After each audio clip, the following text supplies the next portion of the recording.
Hii show kama kawaida huwa inapangiwa kuanzia saa 2 hadi mwendo wa saa 3 pale, lakini mara nyingi huwa tunapatana mapema kwa sababu kuna wale ambao labda ikifika saa 2 wanatarajia kwamba tumeanza kipindi ama show kama kawaida.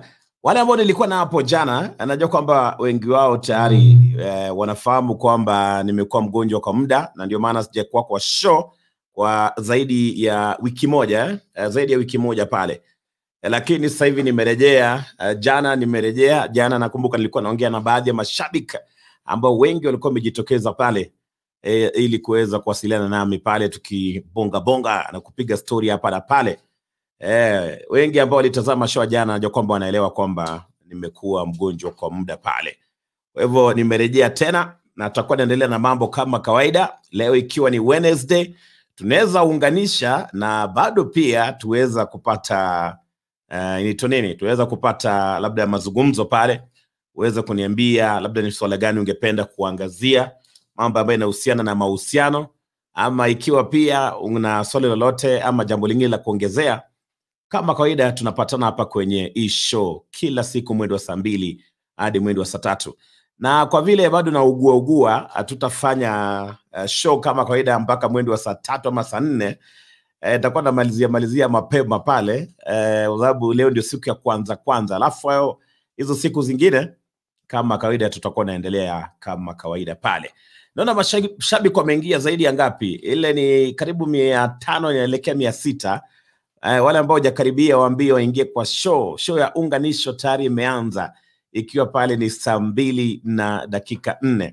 Na ningependa kuweka link ikiwa tayari uko na app. Kuna app ambayo nilikuwa nimeeleza kwamba uweze kudownload. Ikiwa hujai-download, enda kwa www.semanagidi.co.ke na utaweza kupata hiyo app, download pale, na pale waweza kutazama hii show live, na hata pia waweza kupata link ya kuingia kwa hii show. Kwa hivyo ikiwa hauja download hiyo app, enda kwa hiyo website ambayo inasonga hapo kwa screen, www.semanagidi.co.ke, na mara moja utaweza kupata link pale. Ama ikiwa unatazama kwa YouTube, pia nimeweka link pale, nimeweka link ya YouTube. Kwa hivyo ukiklik hapo ukiwa kwa YouTube utaweza kupata link ya kuingia kwa show. Acha niweke tena, ngoja kidogo tu, dakika moja niweze kuiweka pale.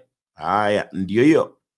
Ukiklik hapo itakuleta moja kwa moja hadi kwa show ili tuweze kuzungumza.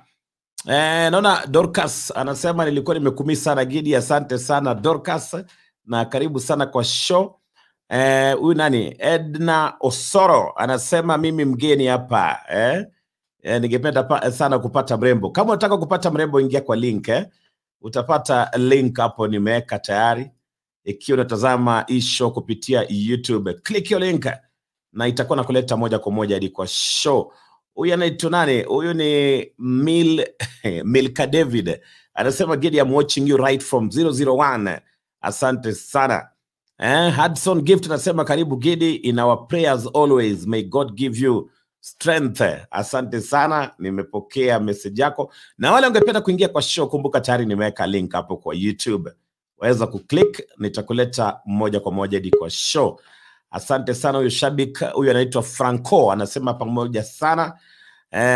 Tina Kagasi anasema wishes from divine healing. Nimepata ujumbe wako na karibu sana. Alafu anaitwa nani? Silva Son anasema Gidi pole, hata mimi nilikuwa mgonjwa. Pole sana bwana Silva Son, na karibu sana. Welcome back. Haya, kuna anaitwa nani? MJ, habari gani?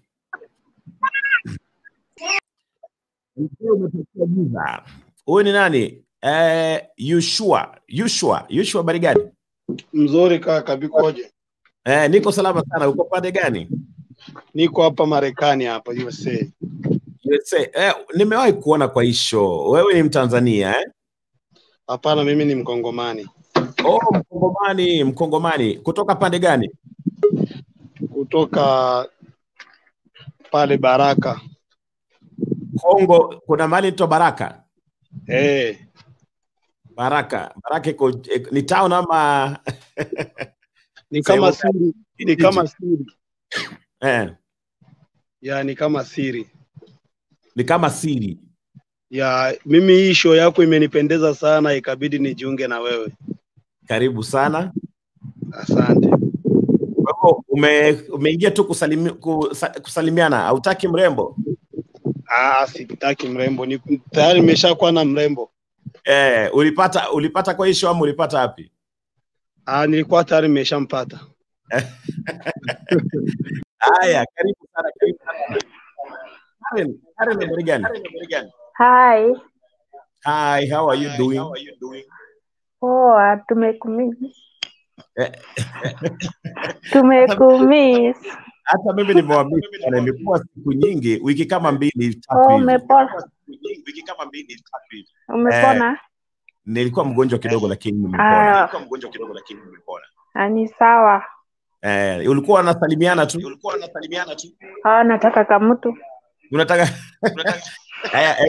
unataka mtu aina gani? Mwenye ako serious kidi mwenye analezi, kumbuki yule mwenye alikuwa anasema hataki mtoto wa miaka 6. Kumbuki? Mgani hiyo? Kuna mwenye alikuwa anakataa, sitaki mtoto wa miaka 6, nataka miaka 2 hivi. Sijui kama hako mwenye ako serious, mwenye anataka ajue kama kuna baadhi ya wanaume naona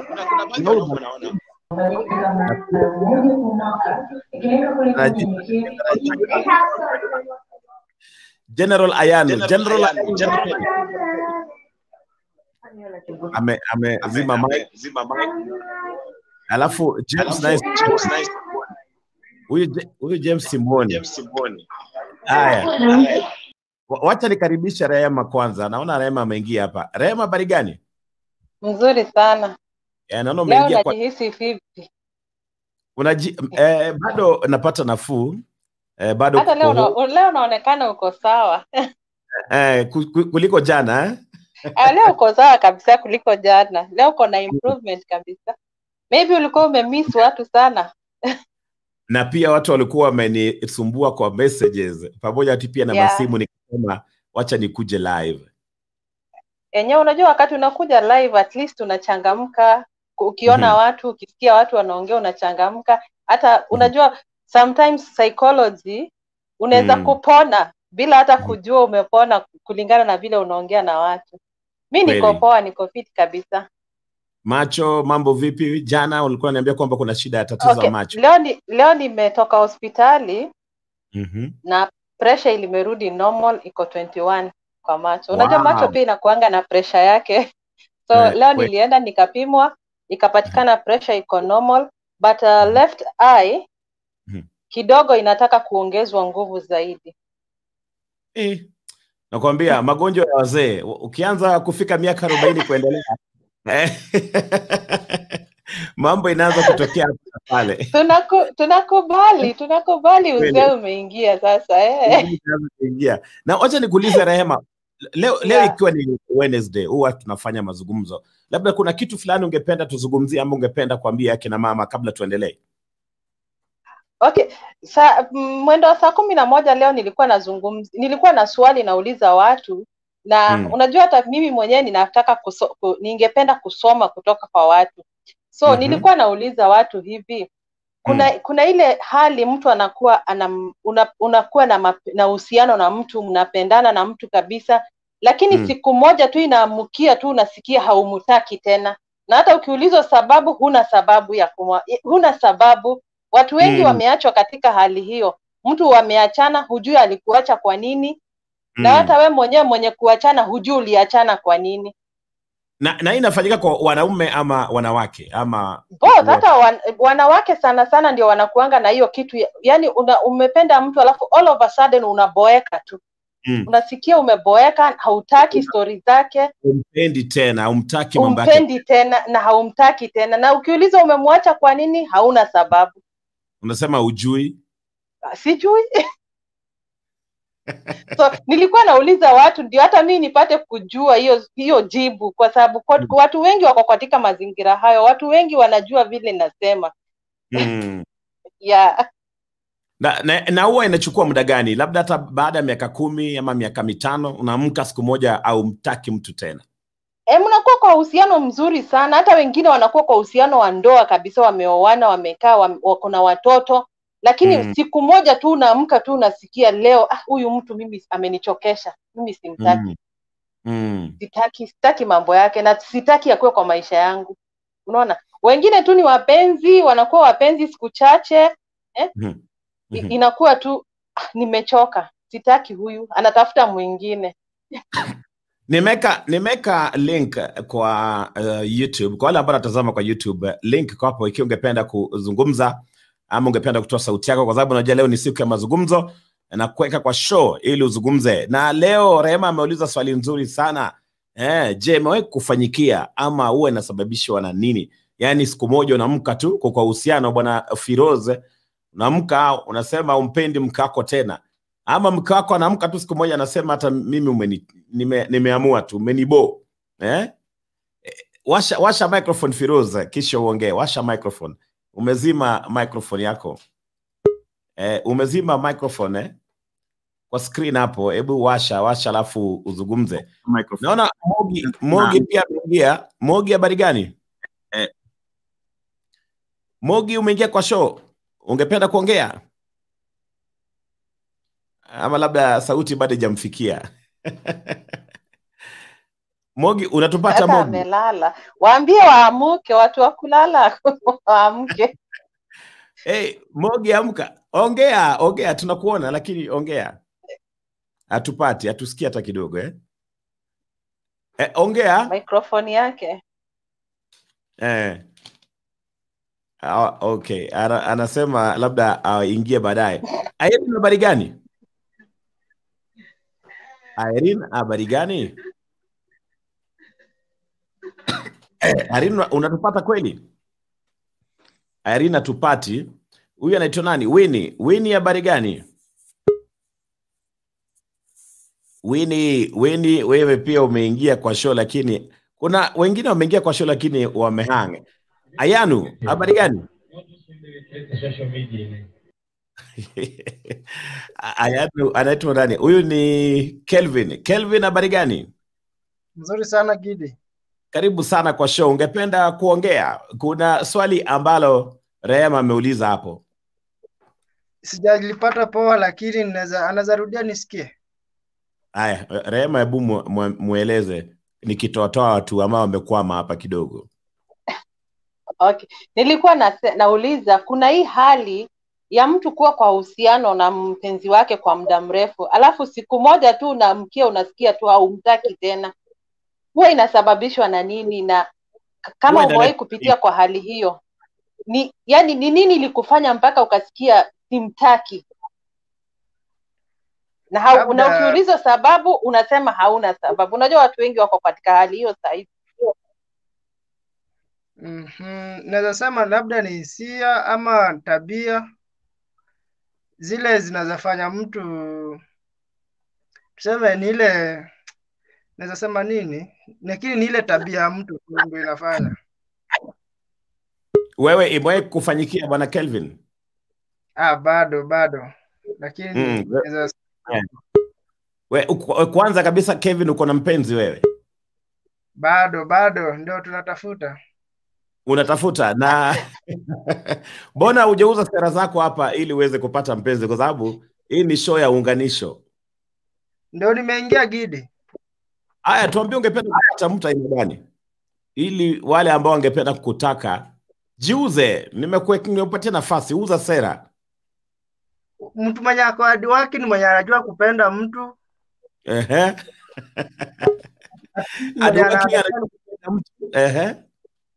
Mtu mwenye ako machua. Anajua vitu kama hizo. Ngoja kidogo. Unajua una haraka sana na uende ukapata mpenzi hapa. Naona kuna huyu mrembo anaitwa Kale Kabeba ameingia. Kale Kabeba, habari gani? Gidi, sitaki mpenzi mimi. Unataka nini? Hebu tuambie unatakaje.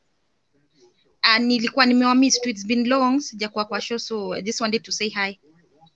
Okay. Salimia mashabiki basi. Salimia mashabiki. Rehema kwanza niotaka kumsalimia. Rehema yuko hapa, ongea na yeye, ndio huyu hapa. Niko hapa, asante. Rehema. Naam. Sasa Poa sana mami. wewe unatuingilia aje Facebook wewe?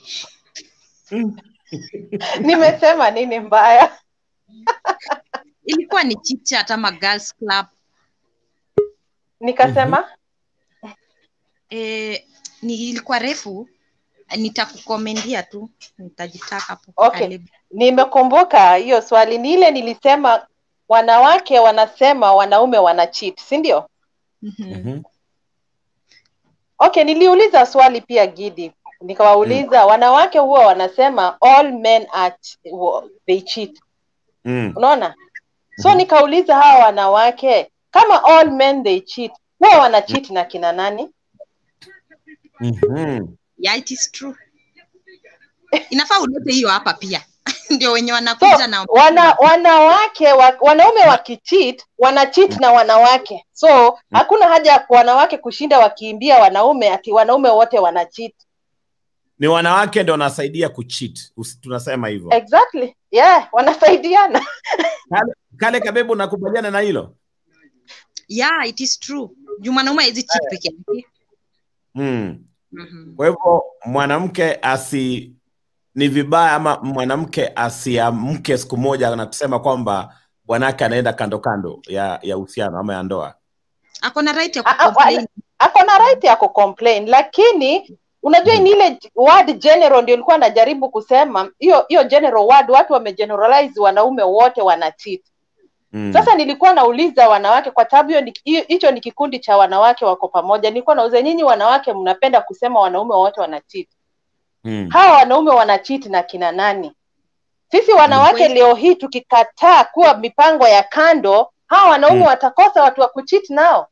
Lakini Rehema, inamaanisha kama unasema mwanamume, yani ni kama uko upande wa wanaume pale. Kwa hivyo unasema ni kama cheating inasababishwa na wanawake. Unamuondolea mwanaume lawama. Kwa kiwango kikubwa ndio, kwa sababu huyu mwanaume akikosa mtu wa kucheat naye, hata cheat. Wanawake leo hii tukisema imetosha, tuseme cheating imeisha, itaisha. Wanaume watashindwa kupata watu wa kucheat nao. Unasema hivyo.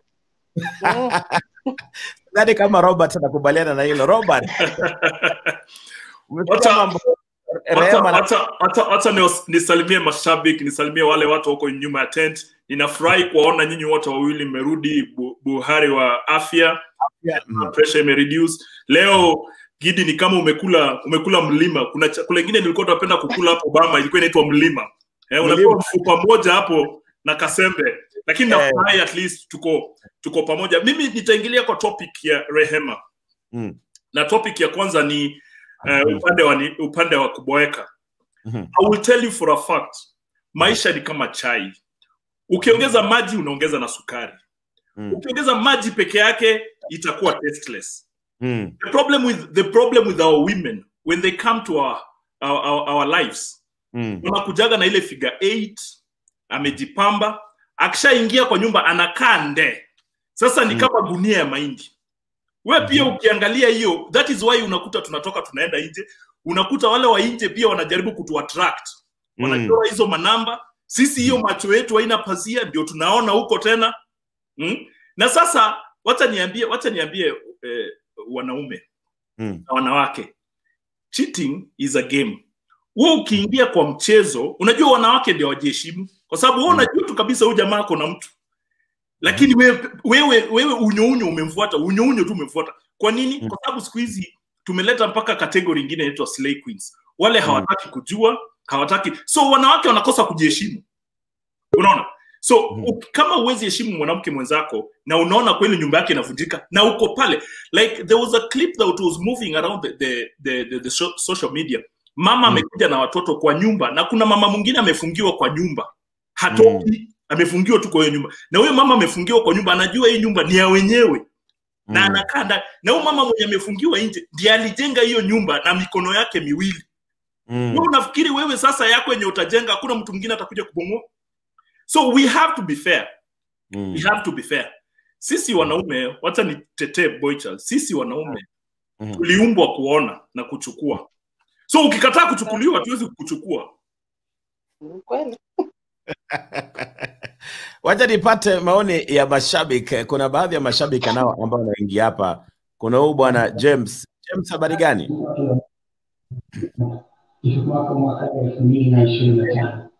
James, unaweza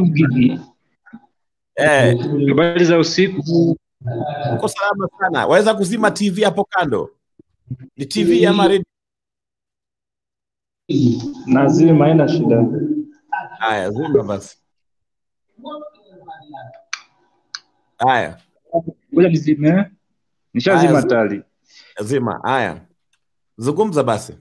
Hello. Kwanza pole sana kwa kuumwa Gigi. Asante. Hello. Tunakupata, zungumza. Tunakupata. Hello. Tunakupata bwana James. Okay. Nashukuru. Haya, ongea basi. Hebu nikumbushe kwanza mada ambayo iliyopo mezani hapo. Bwana James, itakuwa ni ndefu sana, itabidi usikize kwanza. Willy habari gani? Mzuri sana Gidi. Haya, ungependa kusema nini? Ulikuwa umeingia kwa show, ungependa kuongea? Ya, ningependa kusema hivi kwa rehema. Unajua uwezi kuwa unalaumu wanawake sana. Unajua sababu sisi wanaume tuko na mdomo tamu yani. Unapata mtu ako na msichana anaenda pale anadanganya mwingine, hajui kama ako nayo, unaona? Alafu anamweka inbox. So uwezi kuwa unalaumu wanawake bana. Yep. Okay. Lakini umeelewa vile Rema anasema? Nimeelewa. Anasema ni kama wanawake, hiyo mada yake ya pili, ni kama wanawake ndio wanachangia kwa hiyo mambo ya cheating, kwa sababu wangekataa wanaume hawangepata wanawake wa kucheat nao. Hakuna kitu kama hiyo. Unajua wanawake ni wengi kwa hii dunia. Wanawake ni wengi na wao, unajua mimi nikiwa na msichana alafu niende kwa Rehema. Unajua niende nimuongeleshe, nimpatie mdomo tamu, nipatie kila kitu anataka, yeye ataingia tu inbox. Kwa hivyo hii kitu ni wanaume tu ndio unajua ndio wana cheat. Si uwezi weka kwa wanawake. Uwezi laumu wanawake. Uwezi walaumu kwa sababu kama wangekuwa wameshikilia labda uhusiano zao, ama labda wakisikia mwanamume ameoa ama yuko kwa uhusiano anamwacha, basi amngekuwa na kitu kama cheating. Wanawake ndio wanachangia. Ni kweli. Kwa hivyo wanaume kwanza, wanaume ndio wako na hii tamaa, unajua? Wanaume ndio wana tamaa mingi bana. So mwanaume ni jinsia yake, mwanaume ni uhalisia wake, mwanaume ameumbwa hivyo, unaona? Ameumbwa kutamani, ameumbwa kuona, kutamani, unaona? Na sisi wanawake pia tuna uhalisia wetu, vile tumeumbwa vile tumeumbwa hata sisi wanawake, unaona? So mimi leo hii nikijua wewe umeoa, una mke, alafu nije kwa hiyo nyumba yako, hata Robert ameongea kuhusu hiyo clip yenye iko social media, na hata hiyo kesi bado iko kotini, iko thika saa hizi. Mama, unaingia kwa nyumba ya mtu, unafanya mke wake anatoka, alafu wewe unaingia pale, unaolewa pale, unaona? Leo hii sisi tukisema tutaheshimu ndoa za wengine, nimeona Maslay Queen hapo akisema waende nyuma ya tent wajipange sasa.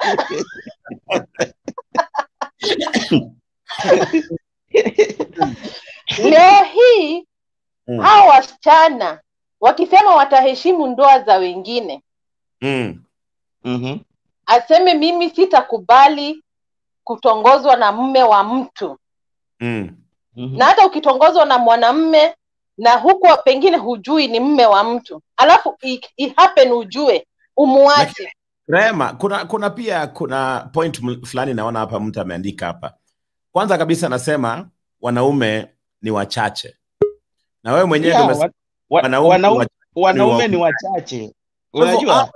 Hao wanawake ambao hawana wanaume jamani, na wewe uko na wao wataenda wapi? Waende wapi? Hilo ndio swali ambalo tunauliza. Halalisha uhusiano wako.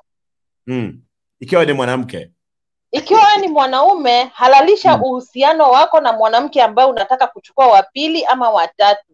Wacha kuwaficha. Wacha kuficha watu huko, alafu siku wewe mwanaume utakapokufa, watu wanatokea mlolongo, kila mtu anasema niko na mtoto wake, mimi nilikuwa bibi wake, mimi alikuwa ameniweka Nairobi, mimi alikuwa ameniweka Kisumu, mimi alikuwa ameniweka pale fulani. Halalisha hizo uhusiano, wacha wajuane, wapigane siku za kwanza, alafu wataheshimiana kama wake zako. Unaona? Kwa hivyo uwezi ukalaumu wasichana ama wanawake. Unalaumu wanaume. Unaona?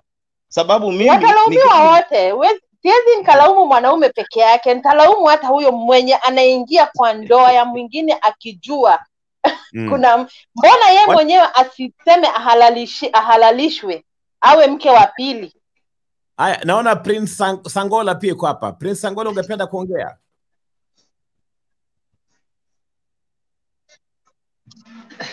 Gidi kwanza Gidi pole sana ise. Asante. Hello, tunakupata. Pole sana, ulikuwa unaumwa ise. Mpaka show ikawa tukasema kwamba Gidi akiondoka katuua na show na sisi sote tunaondoka. Wajua Gidi, ngoja nikwambie. Hello. Tunakupata. Hello, tunakupata. Wajua Gidi, Darema anasema kwamba wadada wana shida, lakini shida kubwa pia inayokuja na wadada inakuja kwa sababu wao ni watu ambao hawasimamii kile ambacho anakiamini. Wajua mwanamke huwa kile anachokiamini akisi. Ni kweli. Link yake imekatika. Firoz habari gani? Tukingojea Prince Sangola. Nzuri Gidi bwana, nashukuru kwamba nimekuona unaendelea vizuri tu. Kwa hiyo tuna matumaini show itaendelea vizuri. Sasa kuna kitu kimoja hapo naona tunakikosa. Kwa sababu tatizo la kutoka nje ni tatizo la mwanamke na ni tatizo la mwanaume. Kwa upande wangu mimi ninavyofikiria, ndio maana Waswahili wakasema tunafunga ndoa, tunafunga pingu za maisha. Hizi pingu za maisha ni pingu za maisha kweli. Ina maana kwamba inabidi tuaminiane katika hizi pingu za maisha. Hii ni sentence kati ya mimi na wewe kuishi pamoja, kuaminiana. Ushanifahamu? Hizi habari zingine zinakuja kutokana na tamaa ya mtu binafsi. Ushanifahamu? Na kuvunja sheria tu za ndoa. Ushanifahamu? Mwanzo mapenzi unakuwa ni mtamu kama chungwa.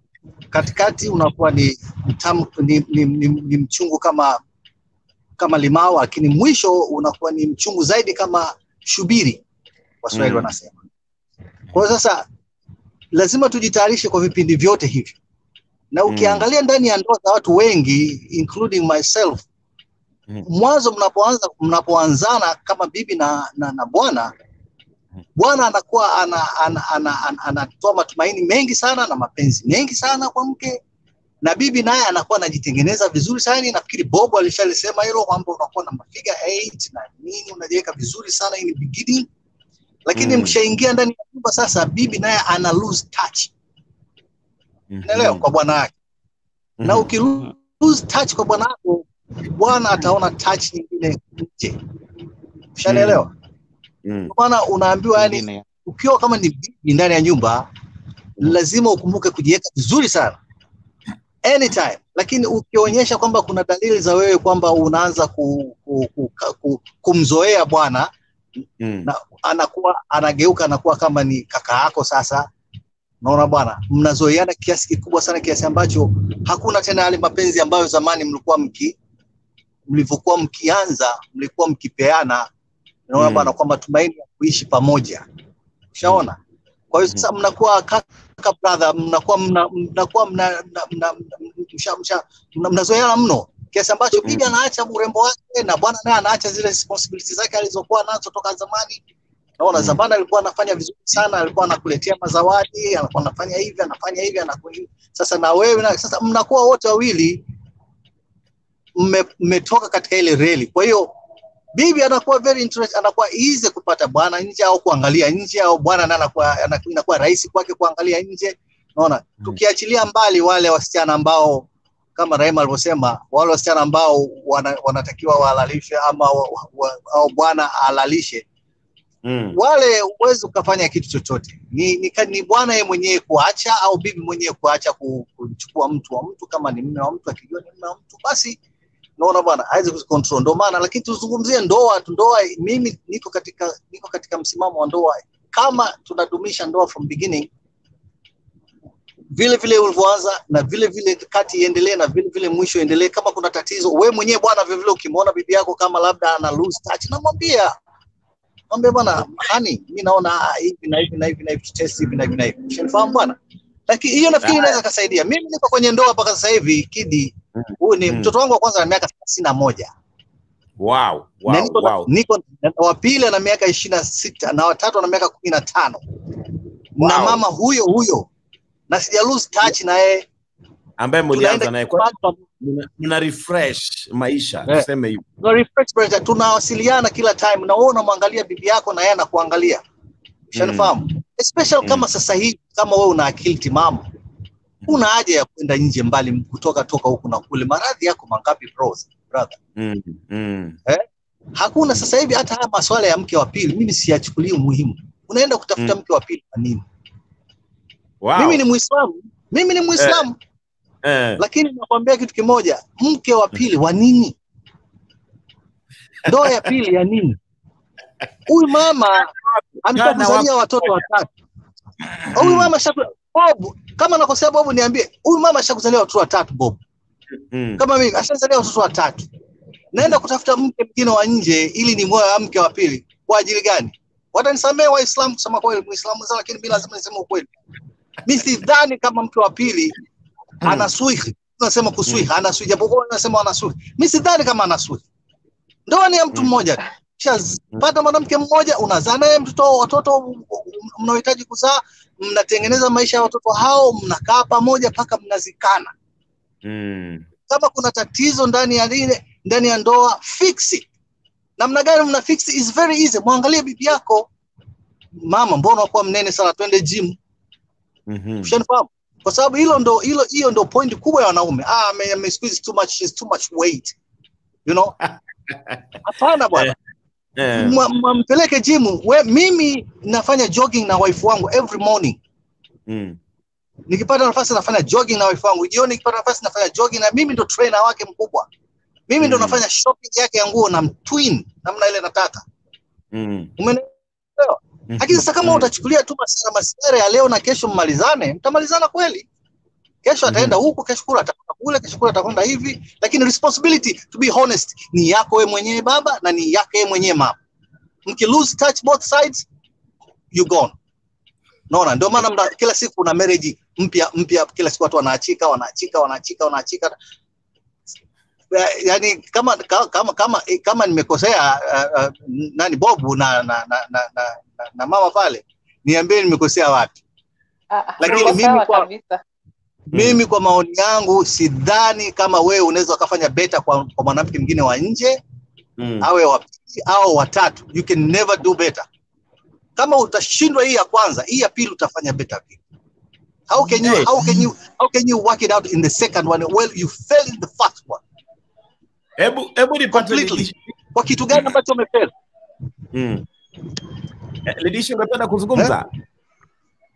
Lidish. Yes, kwanza Kidi, pole sana kwa yote niliyopitia jana. Nimesikiza jana lakini sikupata muda wa kuingia. Asante na karibu. Very sorry for that. Yeah. So nasikiza huyu bwana Kisaro, sijui Kisaro. Anatupigia hapa Injili. Okay. Ati Injili, kwani akubaliana na yana ambayo anasema? No, sikiza. Unajua kabla mtu abadilike, kabla mtu abadilike lazima kuna sababu imemfanya akabadilika. Mfano, unatarajia bibi yako ang'are, wakati ulimpata alikuwa smart, alikuwa na kazi yake, umempata, umemwachisha kazi, umemweka kwa nyumba kama housewife, unatarajia ang'are, unatarajia ukirudi nyumbani upate makaribisho. How? Atang'arishwa na nani? Hana kazi na umng'arishi we mwenyewe. Atang'arishwa na nani?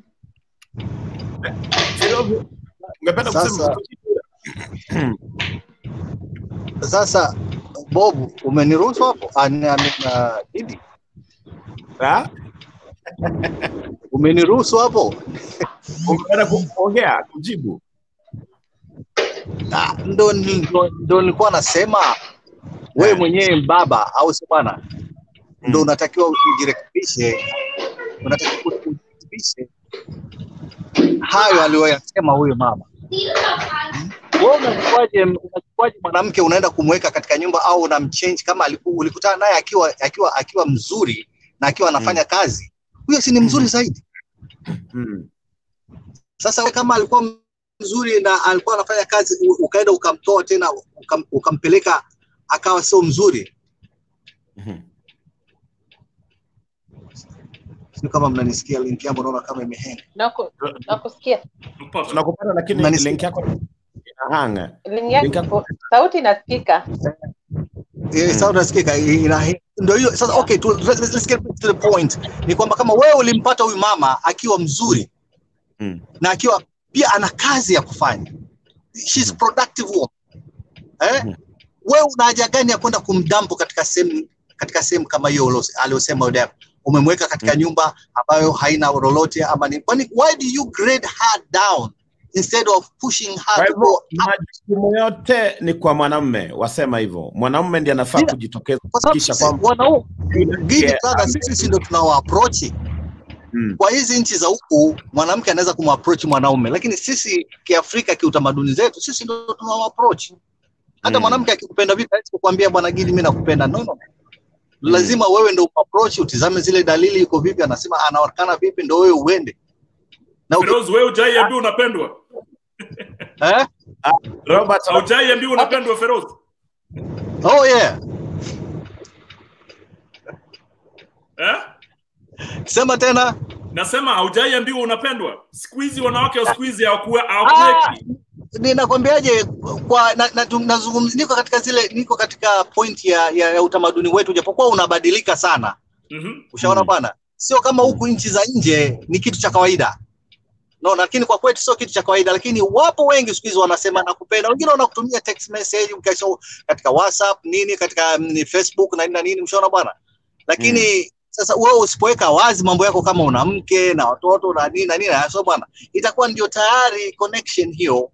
Ushaona bwana, wako wengi tu wana approach, wanapenda nini. So lakini let's go back to the point ya kwamba mimi nimeoa. Tunazungumzia hii ndoa. Ushafahamu bwana? Na haya mahusiano ya ndoa kwa nini yanaharibika? Kwa nini yaharibike? Mimi still bado nalia. Ndoa zinaharibika. Ni kitu kibaya sana ndoa kuharibika. No bwana. Na kwenda nje au sio bwana, ni kitu kibaya sana. Hiyo ndio sababu kubwa. Na hiyo sababu zinatokana na sisi wenyewe. Feroz, wacha nikuulize swali kidogo. Unajua kulingana na miaka yako na miaka ya hao watu wanakuja saizi, kidogo kuna vitu mingi zimebadilika. Unakuta kwa utamaduni wetu tulikuwa ni wakati tunaenda kukula chakula, hata kama ni we are going to eat our dinner, tunakaa wote tunakula pamoja na tunazungumza. Siku hizi unakuta kila mtu anataka kula peke yake, lakini sana sana sisi wote tuko kwa simu. Unajua kitambo hatukuwa kwa simu sana. Unapata wewe uko na mke kwa nyumba, lakini yako na relationship zake kwa simu mingi sana. Una understand? Na yeye kwa sababu anataka kujaribu, ama kwa sababu unapitia changamoto kidogo, anataka kuangalia huko kwingine kama watu wanapikaga nyama ama amekuwa akikula mboga peke yake. Una understand? Ni kweli. So changamoto zenye zile tuko nazo hapa ni ile kitu inaitwa kujaribu. Ukiangalia kwa comments hizi watu wanaambia Rehema kwamba Slay Queens wameamua huko, wameambia Rehema yeye ajui utamu wa kuiba. Slay Queens unajua utamu wa kuiba. Unaonja kwanza ndio unajua utamu wake. Unaona? So sisi wenyewe tumetoka kwa utamaduni alafu tukaweka uzungu mingi ndani yetu.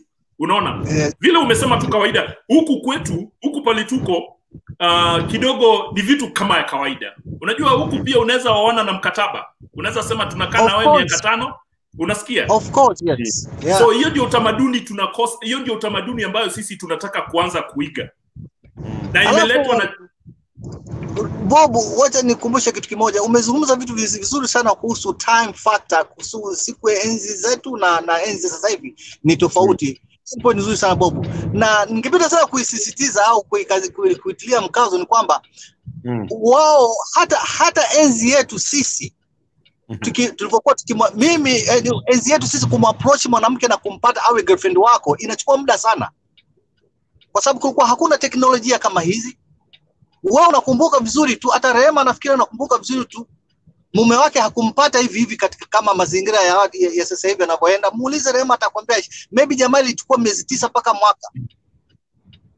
Mpaka aje kuwa bibi yako au girlfriend wako. Mimi nakwambia mimi nilikuwa Bob, mimi nimekuwa Nairobi. Na kukuliwa na mosquito kwa fence. I grew up in Nairobi in Kimathi Estate, right? Lakini nilikuwa nafuata bibi Buruburu phase 5 extension huko. Na nikienda huko sio nakwenda kukutana naye, nakwenda kukaa kwa fence kusubiri mtoto mdogo apite nimwambie nenda kaite Njeri pale. Naangalia usije kaita madhe wewe. Usije kaita madhe. Na msichana mdogo anaruka speed akienda kule anasema hawezi toka. Buda yuko na hawezi toka sahi. Na hiyo sasa wao umetoka wapi? Kimathi.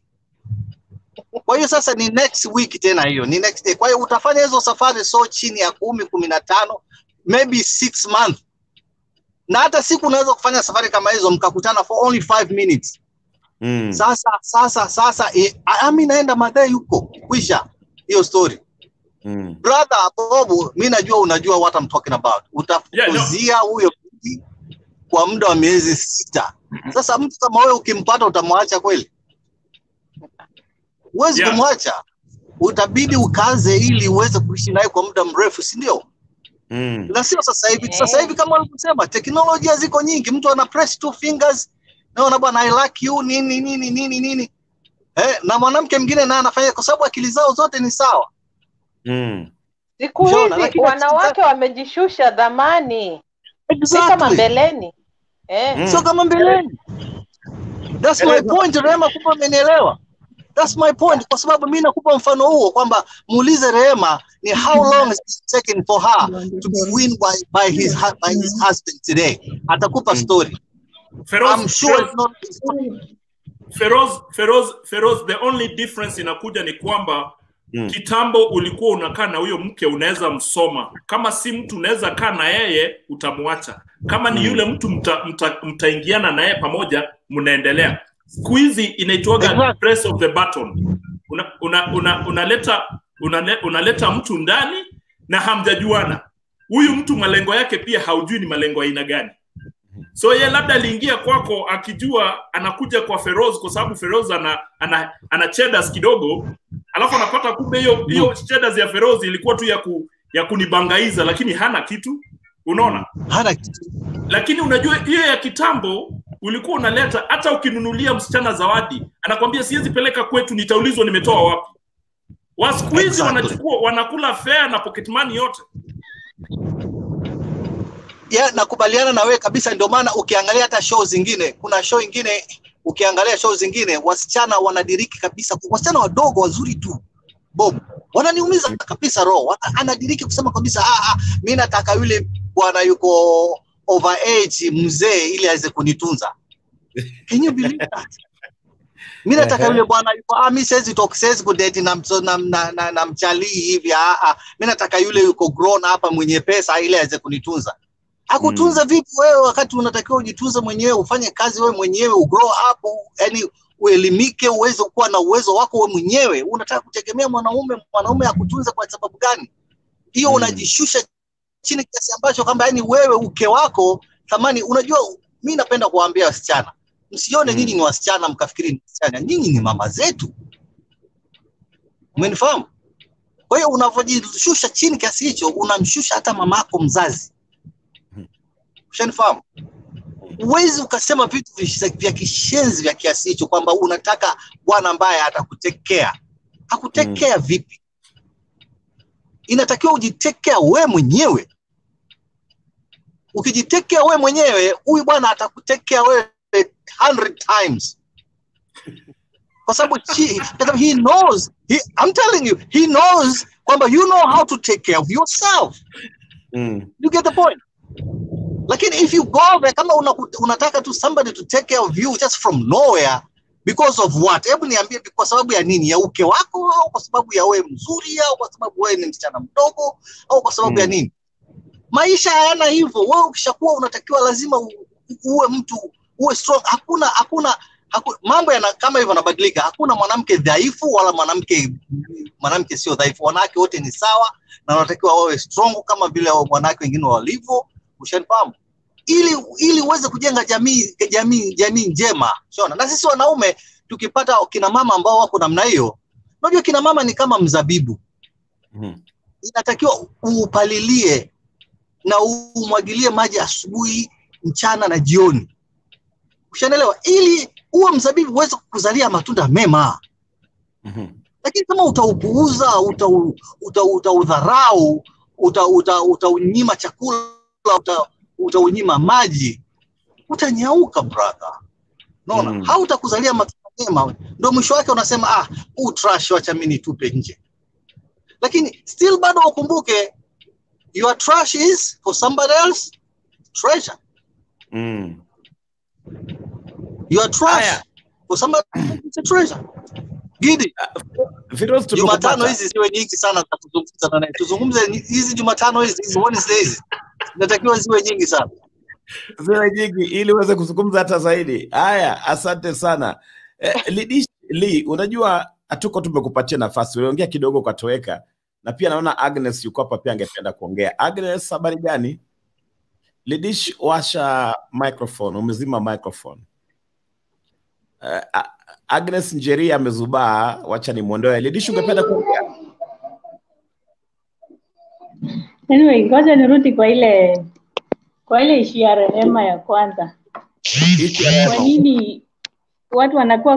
Kwa nini watu wanakuwa kwa relationship for so long then ghafla wana disconnect?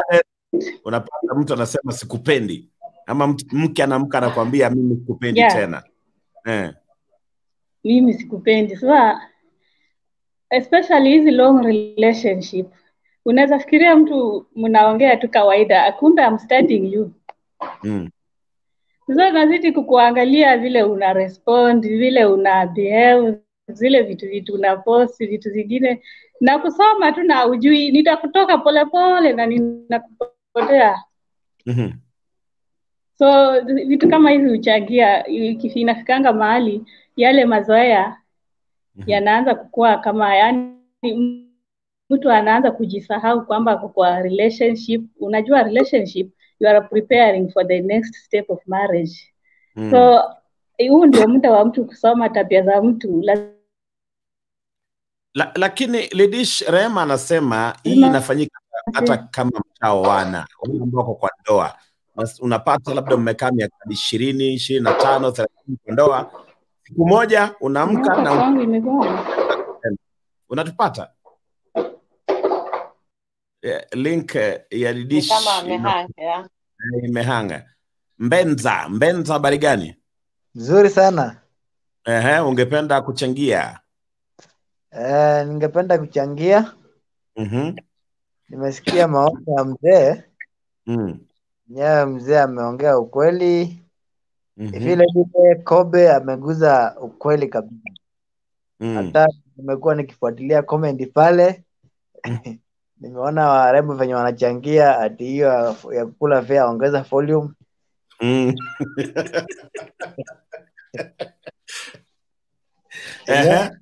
Enyewe Ngidi, hii affair nayo ni ukweli.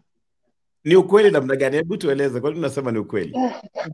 Ngidi nakueleza kwamba hii ya kukula fare ni ukweli kabisa. Kwanza curfew hii imechangia kukula fare kabisa hii.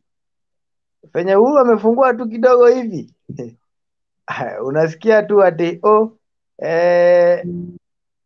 Bensa, tumia Bensa walikuwa unasema ati Uhuru amefungua nini curfew. Unajua kama mwanaume utaona aibu Uhuru. Kumbe naye unaambiwa double.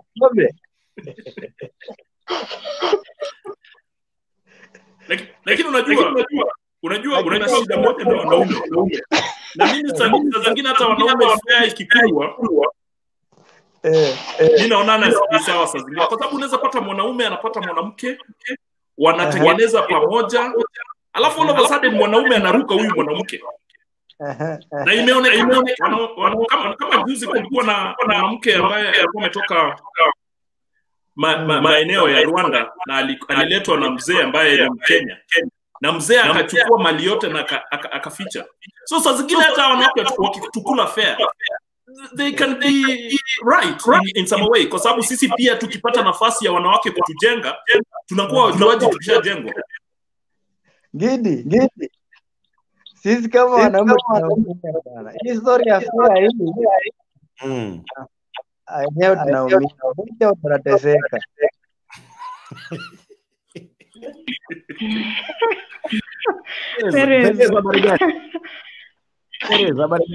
Hi Gidi.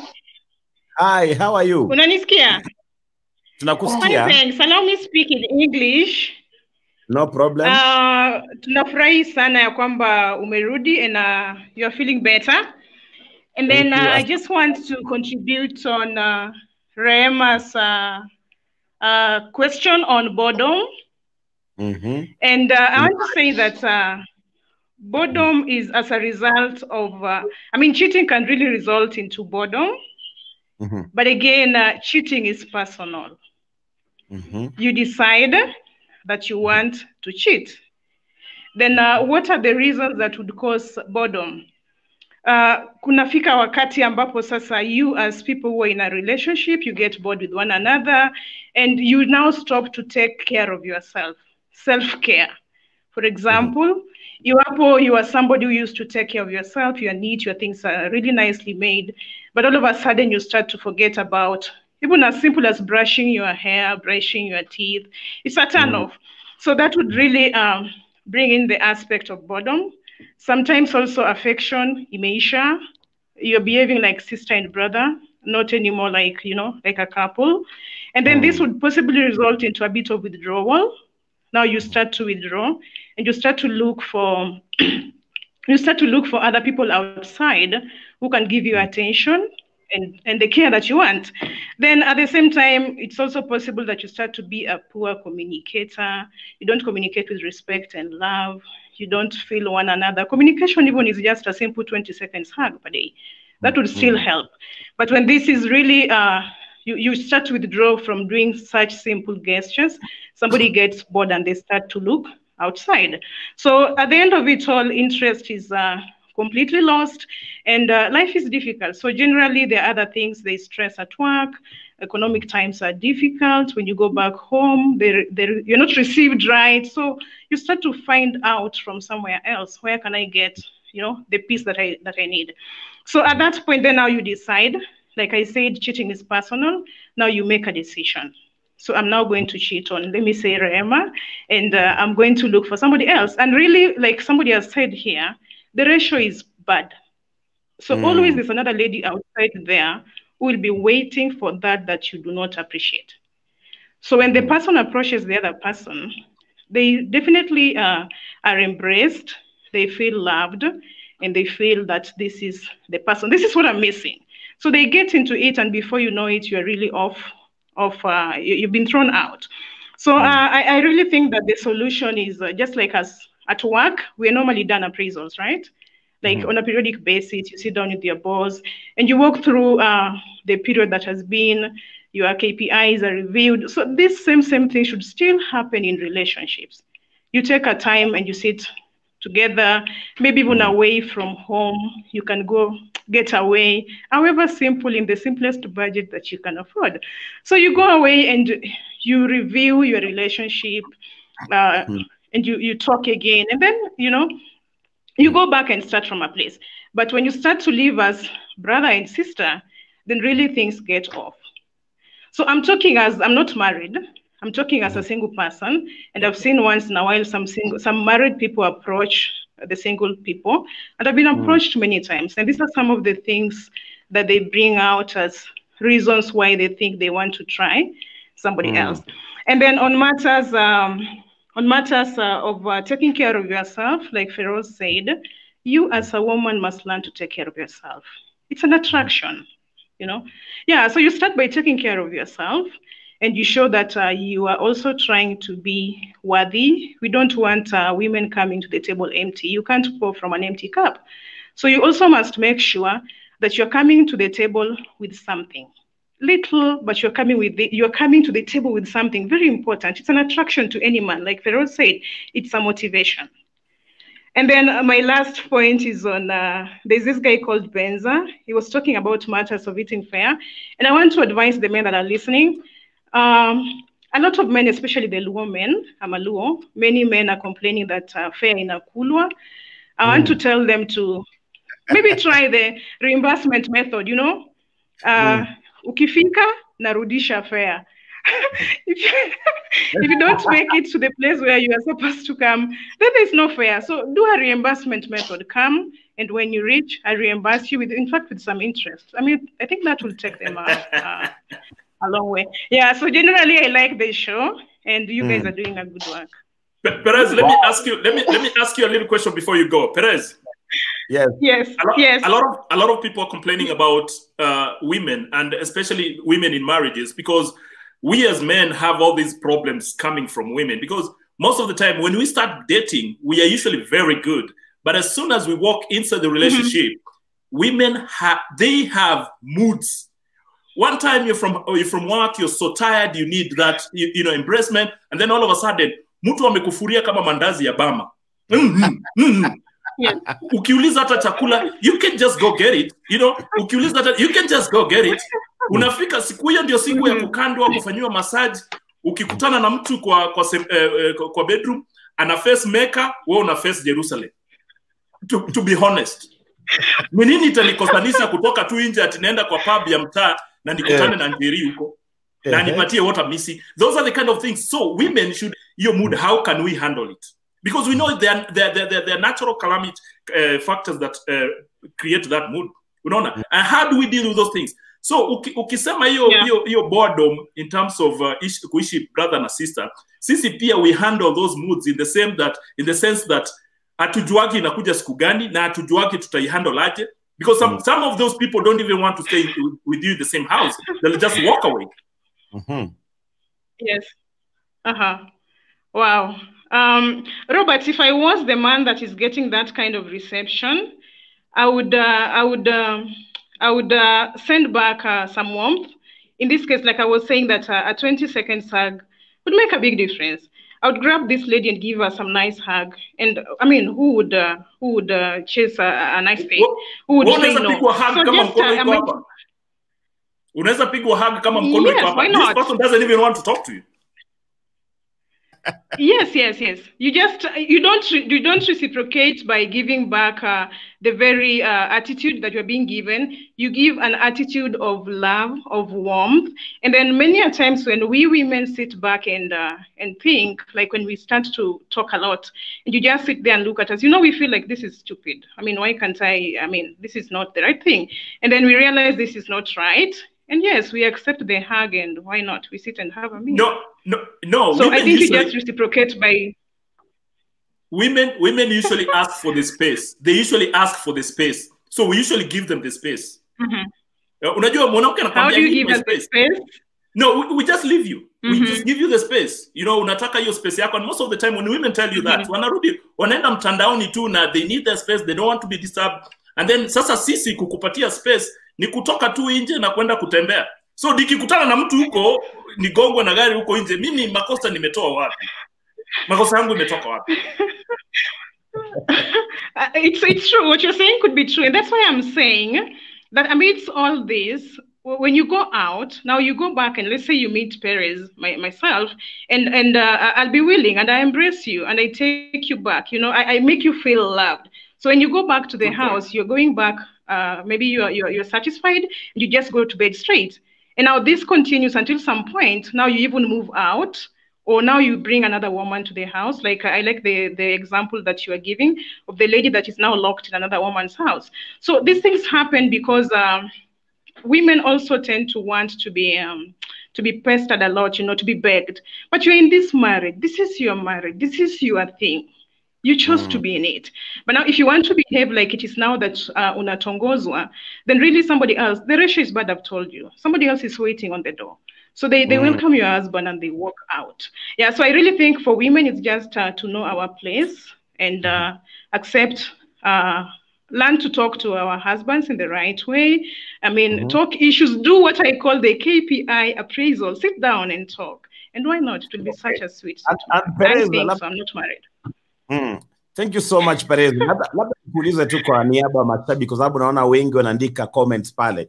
Umesema kwamba uko single. Je, umeingia kwa show unatafuta? Au unatafuta mtu No, bado sijaingia. Nitaingia tu. Sijajua jinsi ya kuingia. Okay. Umedownload the app inaitwa Gidi. Kwa sema na gidi.co.ke. Nitaidownload.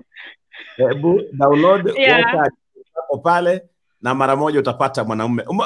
In fact nimeona watu wanasema hapa huyu anaongea kizungu, huyo anakaa ni mzuri, anaongea kizungu. Kwa hivyo utakuwa unapata mwanamume hivi karibuni, wengine labda wataingia kwa inbox yako. Rema, nimeona mambo na promotion hapa mpaka tukasahau tuko kwa show ya Kiswahili. Hebu tuambie, umezubaa sana Rehema. Sijazubaa, naelewa, tunasikiza tu vile wanasema. By the way, mwanadada amesema ukweli mtupu. Unajua kila Bible inasema mwanamke mzuri anasimamisha nyumba yake na mwanamke mpumbavu anaporomosha na mikono yake mwenyewe. So katika hali ya kusimamisha ndoa kwa kiwango kikubwa, sisi wanawake ndio tunafaa kuwa wajenzi wa hiyo ndoa. Kwa kiwango kikubwa. Unaona? Kwa sababu hawa wanaume wetu sisi wanawake ndio tutawadrive vile tunataka kukaa na wao. Kwa sababu hata ukisoma Genesis, wakati Adam na Eve walikuwa wanafukuzwa kwa shamba, Adam Eve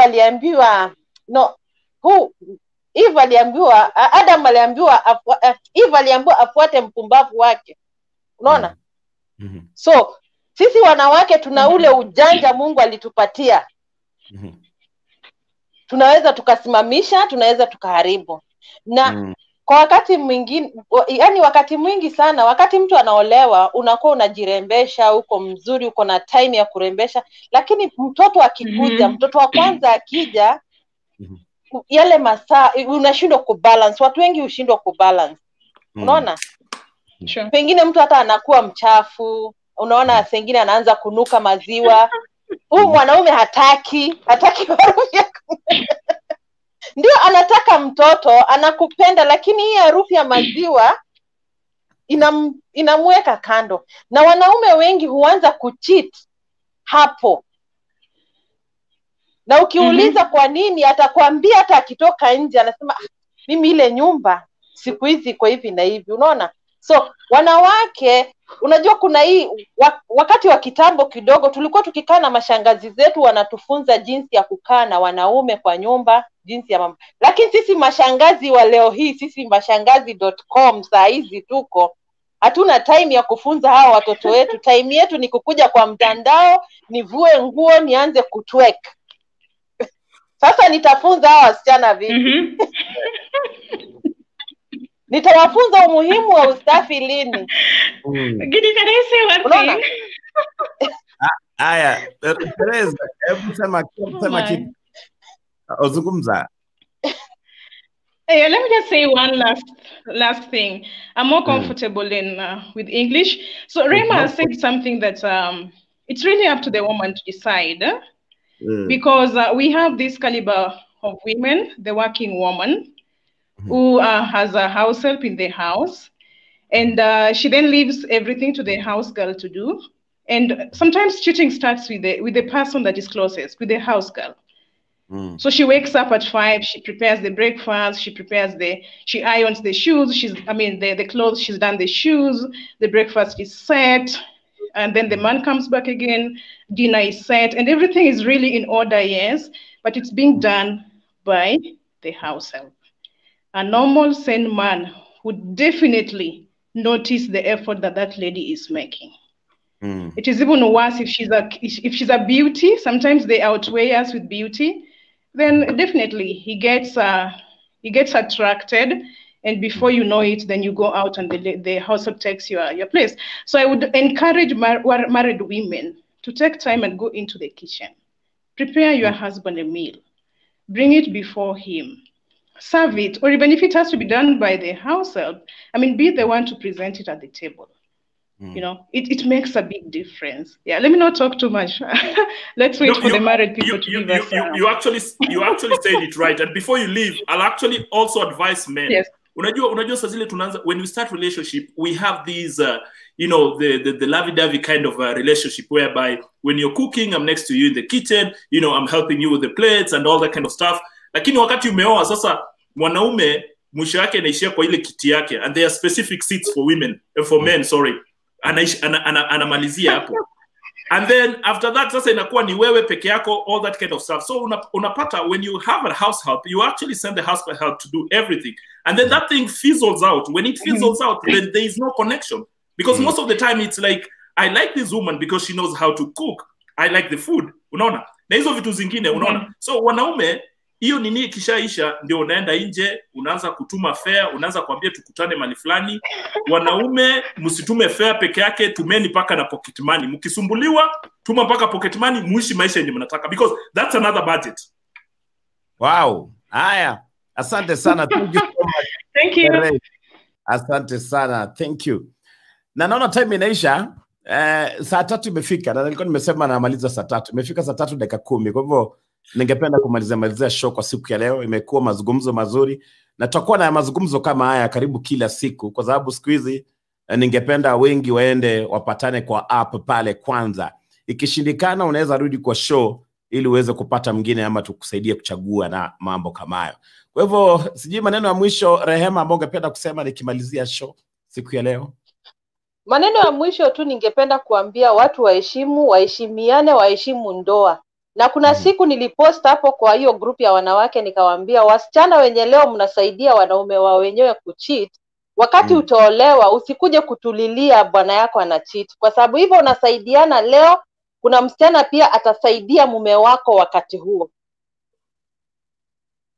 Wow. Robert, maneno ya mwisho ambao ungependa kusema?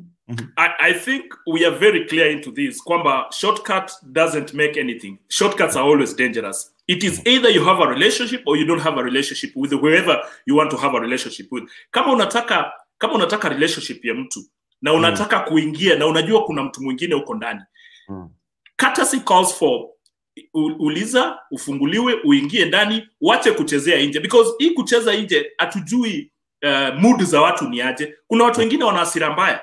Anaweza pata aone amejenga kitu miaka 20 na wewe unakuja kubomoa, anaweza fanya vitu mbaya. Omba nafasi, ukikubaliwa ingia. Ni kama tu sasa kupanda matatu, ikijaa achana nao, ngoja matatu ingine uingie ndani uende. But anyway, wacha tuombe Mungu. Najua hii corona imefanya slay queens walisema wanaenda mkutano yao, kwa sababu corona ilifanya hakuna fare, hakuna kitu yote. Everything was locked. So tuone watakuja na resolution gani. Haya, asante sana. Na Rehema, leo kesho tutafutie mada nyingine ili tuweze kuzungumzia pia tukiendelea mwendo wa saa 2. Sawa. Asante sana Robert, thank you so much. Have a good night mahali ulipo. Asante sana Rehema na mashabiki wote ambao wanatazama hii show. Hata ingawa anaendelea kupata nafuu pale, lakini nimesema show lazima iendelee ili tuweze kufurahia pamoja. Asante sana. Kumbuka hii video itabakia pale kwa YouTube channel, waweza kuingia wakati wote na uweze kuitazama. Ikiwa ungependa kutoa maoni, weka hapo kwa comment, mimi pia nitaisoma na nikujibu pale. Kutoka kwangu, have a good night ikiwa kwa hapa nchini Kenya. Maeneo mengine, have a good day. Bye bye.